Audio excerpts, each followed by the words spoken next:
Society and how it is reflected in medicine is really what leads trans people to being pathologized. Christian influence and domination in society has reinforced strict gender norms. God gives us a natural family with men and women. Marriage is the union for life of one man and one woman. What made you gay? When did you choose to be gay? I remember sitting up one day and going,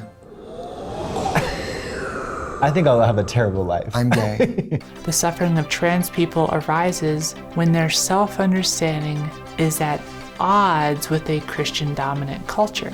Within cis-dominant culture, it is seen as normal for a man to act and dress one way and a woman another.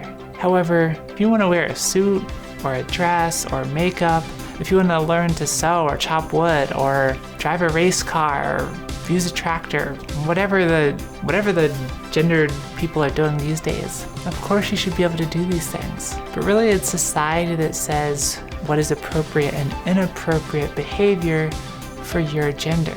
American society teaches children at a young age. The toys that we give them and the clothing that we put on them are chosen for them by the adults in their lives before they can even speak.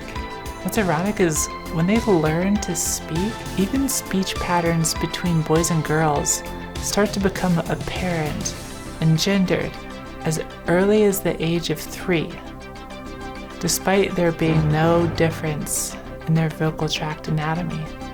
In a world where cis people are the dominant culture, perform most of the research, make up the majority of doctors, and hold almost all positions of power, the trans people are subjugated to their wishes. A cis person is unlikely to think that they are wrong when it comes to gender.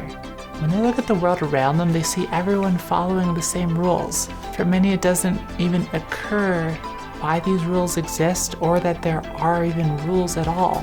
And it's kind of like being on a train, and in this train, you don't realize that the tracks have already been laid out, but somehow you still think that you're the one that's driving.